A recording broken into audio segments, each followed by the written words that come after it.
Welcome to the BanishCancer podcast. I'm Rachel, joined by James, our cancer wellness educator. Today we're unpacking the newly released U.S. Tobacco Atlas, a comprehensive look at how smoking and tobacco use are changing across America and why disparities still matter. James, let's start with the headline. What's the big picture from this atlas? The biggest takeaway is progress. Cigarette smoking rates have dropped dramatically.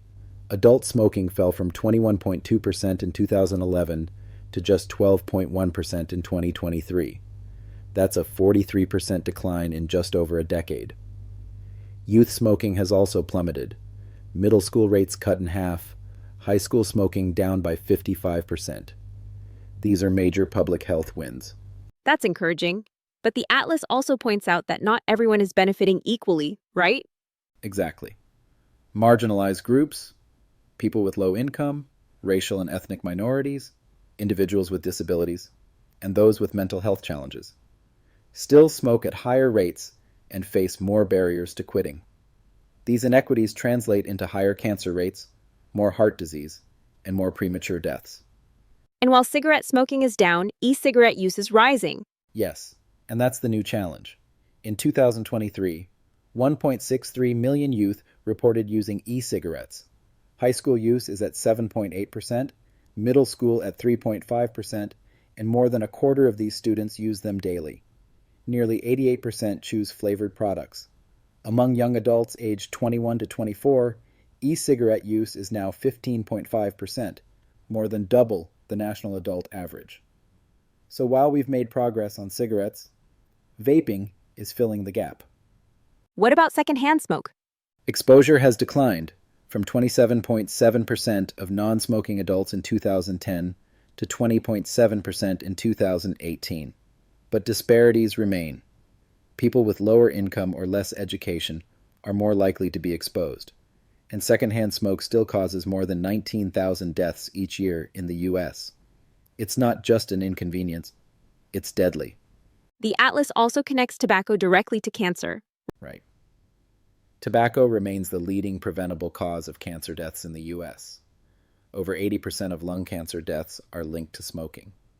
Every year, tobacco causes 480,000 deaths, 660,000 new cancer diagnoses, and 343,000 cancer deaths. Even with declining smoking rates, tobacco still accounts for about 30% of all cancer deaths annually. Screening could help, but the numbers aren't great. That's true. In 2021, only 5.8% of eligible Americans received a lung cancer screening. Some states, like Massachusetts, reached 16%, but others were below 2%. More than 40% of lung cancers are still diagnosed late, when survival drops below 9%. Expanding screening access and simplifying guidelines could save lives.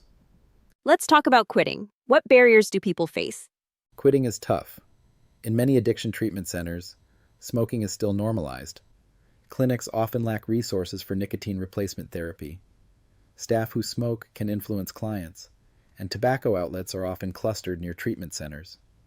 But the Atlas highlights proven interventions, brief advice from healthcare providers, employer-based programs with incentives, emotional media campaigns, and technology-based tools.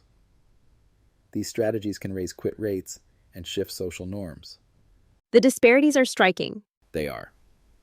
Black Americans smoke at similar rates to white Americans, but menthol use is nearly 89% compared to 29%. That targeted marketing has fueled higher death rates from tobacco-related diseases in Black communities. Indigenous peoples, low-income groups, and those without insurance also face disproportionate harm. The tobacco industry has long targeted these populations with advertising and discounts. And regionally, the atlas points to Tobacco Nation. Yes.